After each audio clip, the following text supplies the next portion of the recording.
It's Sunday, folks. You know what that means. It's time for another exciting, exhilarating motherfucking episode of Gravel Road Therapy with Dog Bite Harris. And I'll be your host today. I'm Dog Bite Harris. What's up, you fucking fuckers? As you can see, I have now switched the artist of the month from the end of the show to the beginning of the show before I do my intro. I think it'll get more people to listen. I think a lot of people don't want to sit around and hear me babble all day. Can you believe that shit? Anyways, once again, I'm a lying sack of shit. It is not Sunday. It's a beautiful Thanksgiving day on my time. By the time you see it, it'll be Sunday, though. So I hope all you guys have had a great Thanksgiving.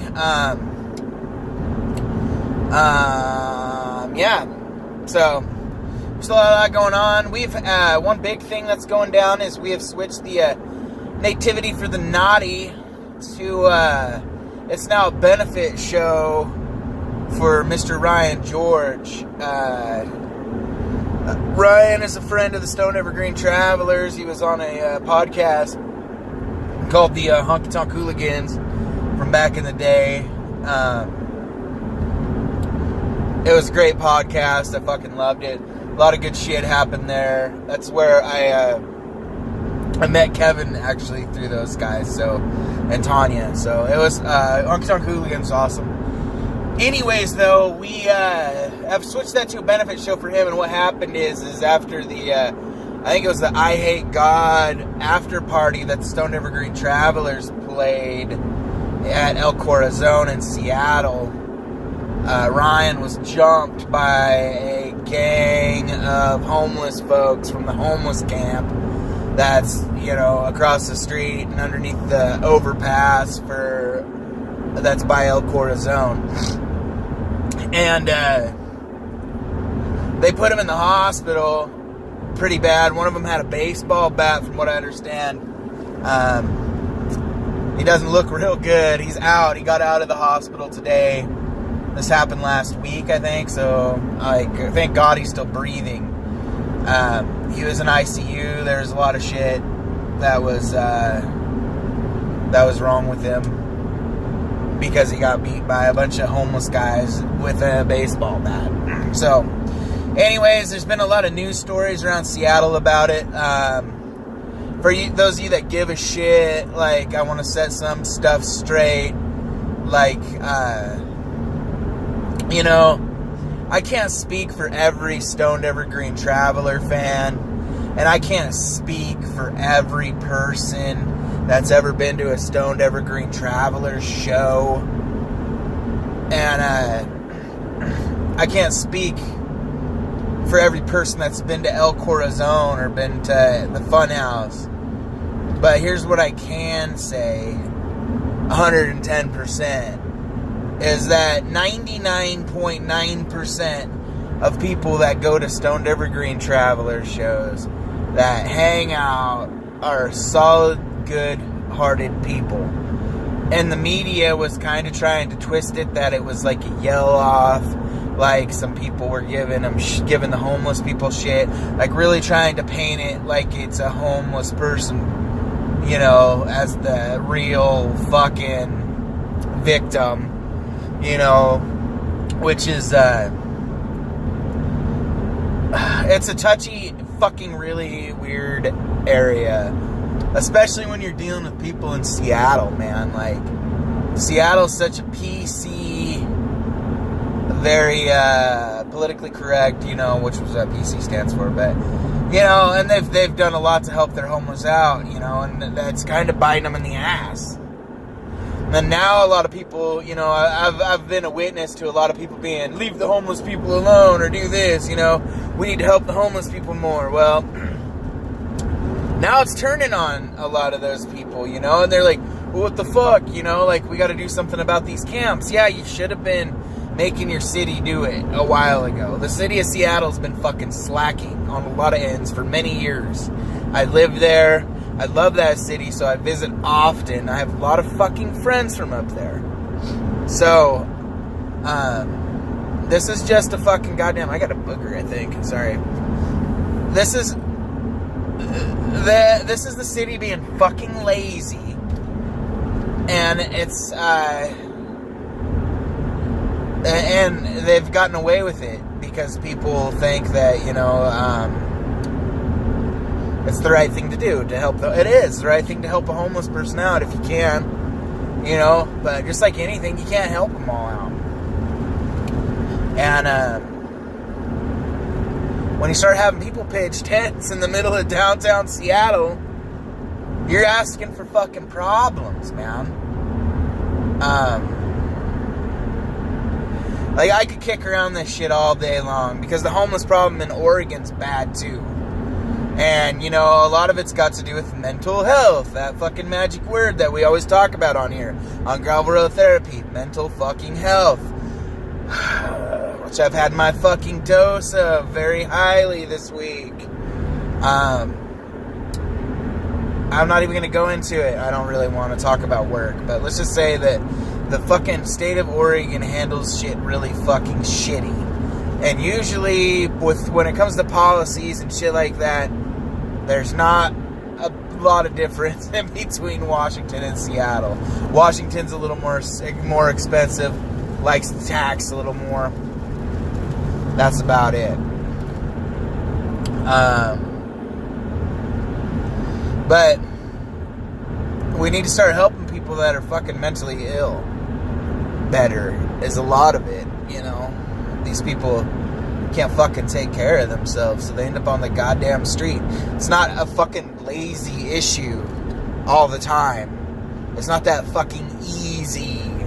To all you dumb shits out there that are like, these motherfuckers need to get a job, take care of our vets, Well, the vets and the mentally ill population go hand in hand a lot of the fucking time. So the same people that you're preaching to save are the same people that you're fucking trying to fucking bury sometimes. So same people that you're all, oh, well, you know, they're just being lazy. Nah, there's more to it a lot of the times than that. I just ask for you to, like, try to look further into things. Try to understand things a little more. Because things are never as they appear on the surface. It would be nice if they were, because you could fix things a lot easier. But it's not. And that's why nothing ever gets fixed, is because fucking, for fuck's sake, you know, a problem actually has to be looked at with sympathetic, more in-depth thought than just like, let's fix it. You're homeless, get a home and you get a job, you get a home. Go get a job. You know, it's not that fucking simple. You know, a lot of these people can't function in fucking society without the right medication, and they don't get it because a lot of fucking people can't get it anymore. So we don't live in a land where people just hand shit out. And so when you fucking are hanging out with your family in your home during the holiday season, even if you're broke as shit, if you still got a roof over your head, you got a job, be thankful for what you have, man, because there's people out there that have less, you know? Even if you don't have shit, there's people out there that have less. So just remember that, man. So yeah, that was a tangent and a half. Anyways, let's talk about the Roof Rabbits, the artist of the week. Johnny Bourbon's new band from Harley Bourbon. That was who I played at the beginning of the show. Fucking love those guys. Find their links. Their album is about to drop, and I'm gonna pick it up because it's good. Actually, I have it. I got it during Ruckus time. Johnny sent it to me. But I was just listening to the 2 songs that are on Bandcamp with my 10-year-old niece on the way into dropping her off at her grandparents' house for Thanksgiving. She stayed with us last night. And, you know, I love my daughter more than anything in this world, but my niece is a little badass, man. Like, the thing about my daughter is she'll instantly hate things that I love because she thinks that it's cool, like it's uncool, you know? So she, like, loves pop music, loves Post Malone, loves fucking Selena Gomez and all that bullshit. My niece... Like, so we went to go see Bohemian Rhapsody the other day, and my niece shows up with my cousin, which actually she's not really my niece, but she's my cousin. So it's actually my second cousin by marriage. But but my cousin and I were raised together, and we spent like most of our childhood together. So I'm pretty much like Lauren's uncle. But anyways, so we went to go see Bohemian Rhapsody, and Lauren shows up with Autumn. Lauren is my niece, Autumn is my cousin. So we see him back there. It's crazy. So she wanted to actually go watch Bohemian Rhapsody because she likes Queen so much. It's one of her favorite bands, and it has been, I guess, since before the movie even came out. So she's a 10-year-old little weirdo, but she's awesome, and she's so artsy, and it's cool because when she comes over, I get to show her new things and she'll actually absorb them. Unlike my daughter, my niece likes the Roof Rabbits. She was stoked on them, and we listened to some Blink-182, just some bullshit, you know. Oh, yeah, we listened to some Crowbar. She liked fucking Crowbar. That was pretty rad. She was like, I like these guys. I was like, I thought they were going to be too heavy for you, but yeah, we listened to some Crowbar. But yeah, so watch out for that album. I'm going to get Johnny Bourbon on here. He's a good friend of mine. He's played most of the Ruckuses. Great talent. One of the best, most underrated fucking artists in Oregon, in my opinion.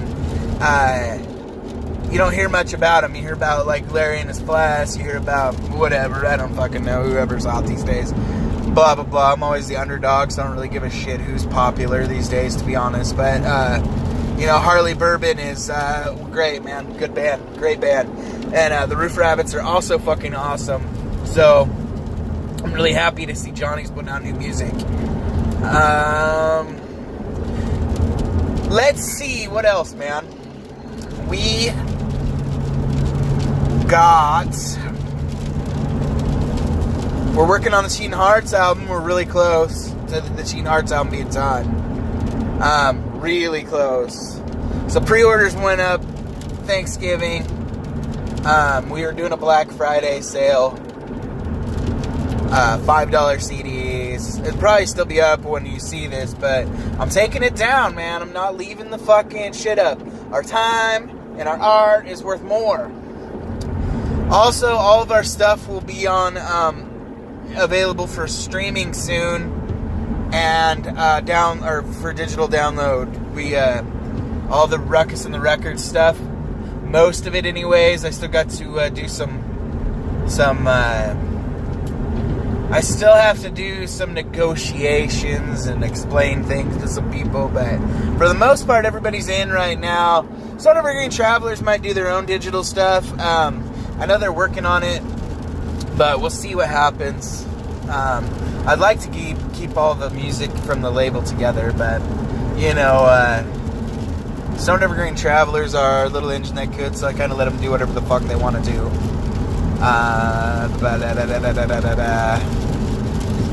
The Honeycut Dog Bite album. Oh, there's a cop. Hello, officer. Thanksgiving police. Never a cop in Morrow County until there's a holiday. And then you can't fucking get away from them. It's the third goddamn time I've seen a fucking cop today. Anyways.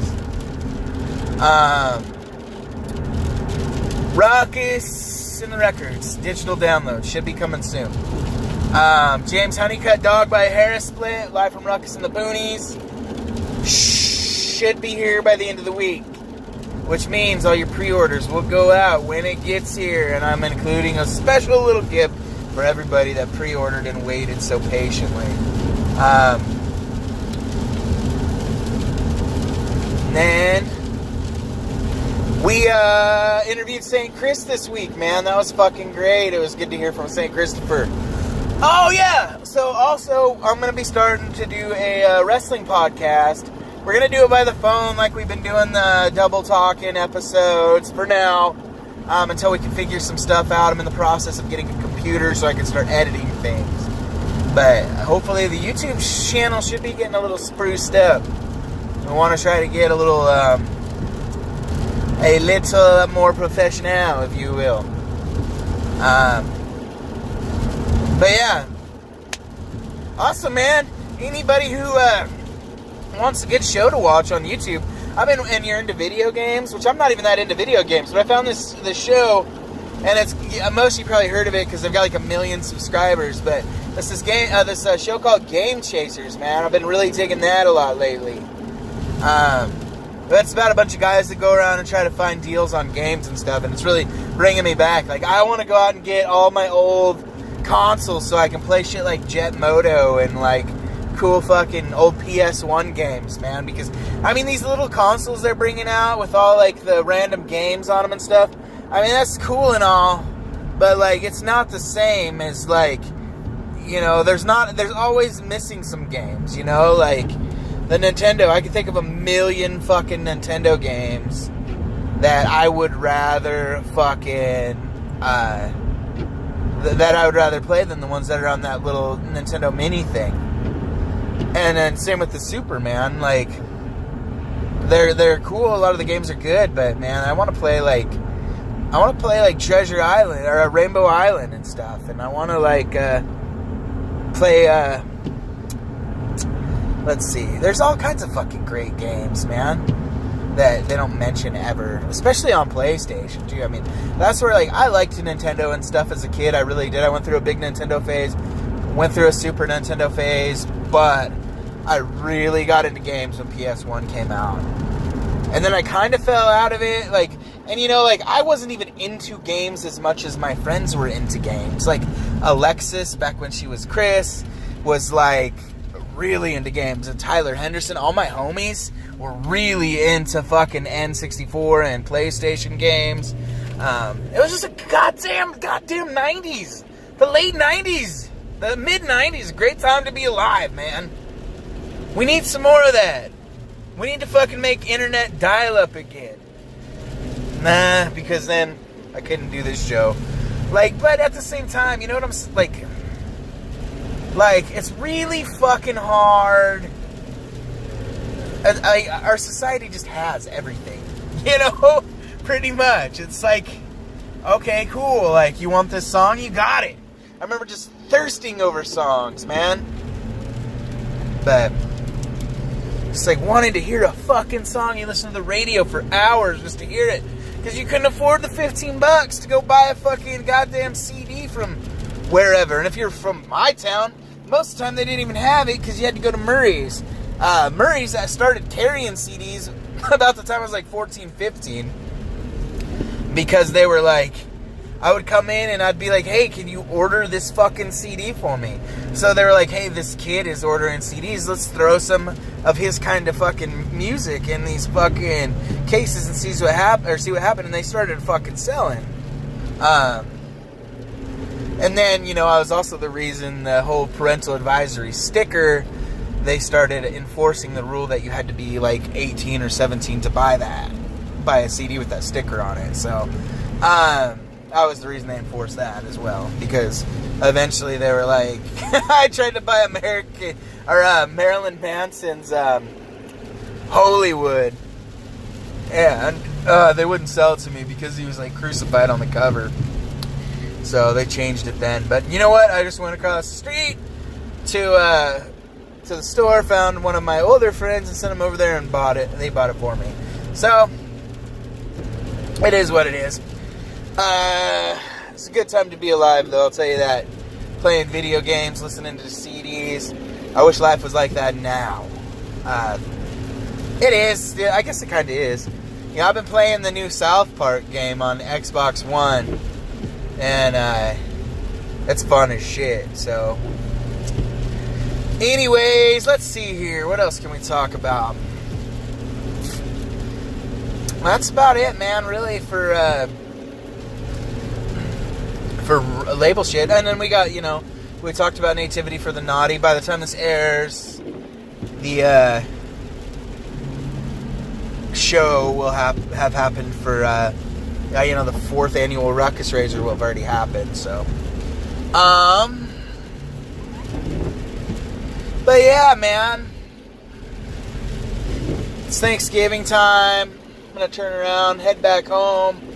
Trying to think of some other stuff, man. I just want to say, like, hey, like, I'll tell you all that I'm really fucking thankful for anybody who even gives a shit to watch these shows, for anybody who gives a shit to support Ruckus and the Records or any of the artists on there. You don't even have to support us, but if you're supporting our artists, that means the world to me. If you're supporting Honeycut, you're supporting the Travelers, if you're supporting fucking Felix or the Cheating Hearts, man, that's great, man. We need to get some more people on board for the label, man. Want to build our family up some. So if you're in a band and I love you and you want somebody to release your shit, hit me up, man. I might just do it. So let's see what else. I can talk a little bit more. Kind of took a detour home. So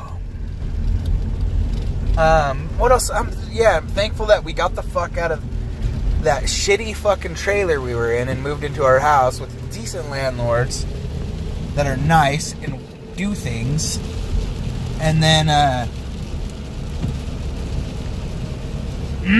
oh, look at that. I'm thankful for coffee and marijuana. Particularly a fan of Blue Dream. Big thanks to KFEF for hooking me up with the Blue Dream hookup. Look at that, man. I'm such a slob. Thankful for Claire getting her job, working hard at school. It's all in my beard. Thankful for Paige working hard in school and fucking being a good kid, not giving me the runaround. Even though she's kind of a pain in the ass sometimes, I still love her immensely to the moon and back. She's a smart, very fucking smart, unique, artistic, beautiful daughter.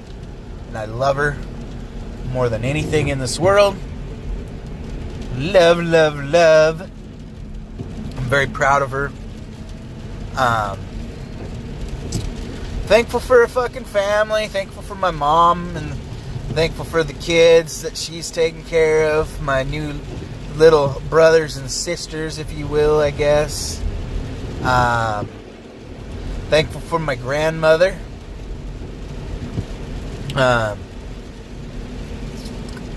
And all that she has to endure with the painful bullshit that she is dealing with in her life. I love her more than anything.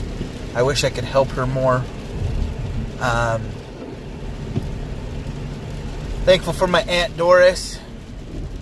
I'm thankful for most of my family, really, you know. But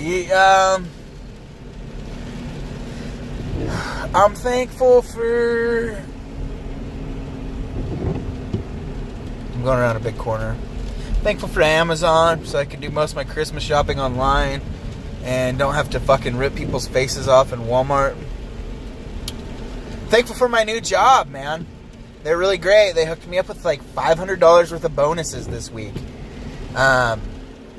which is good. It's came in handy this holiday season. So, and I'm thankful for every band that's ever played Ruckus in the Boonies. And fucking, there's like a band fucking list a mile long of fucking bands I love.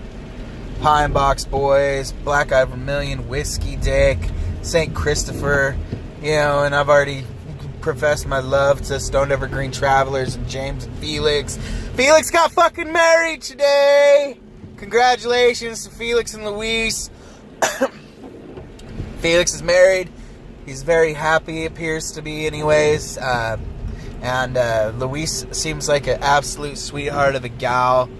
I'm fucking really excited for the two of them. Very excited for both of them. She seems like to make him very happy and to ground him. And I think she came along at a great time for him. But yeah, so Felix got fucking married on Thanksgiving. Congratulations, Felix. And let's see, man. That's about it.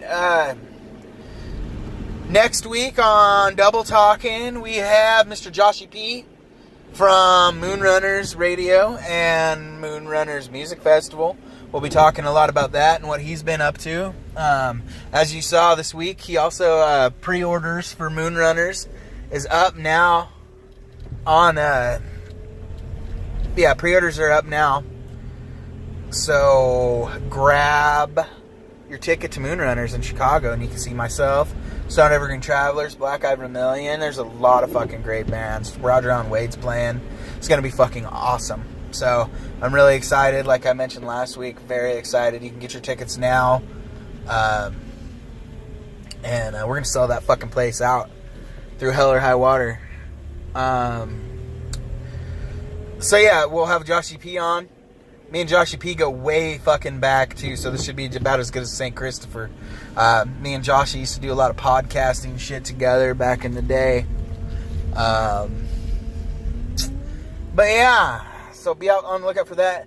Links to the Roof Rabbits are in the comments or the description area. So go get yourself a new CD when it comes out. Alright, folks, that about wraps it up for today. Hope you guys have a great fucking week. Hope you guys have a great holiday season in general. I'll see you next week. Listen up for those interviews. That interview with Joshy P. Alright, I'll talk to you guys later.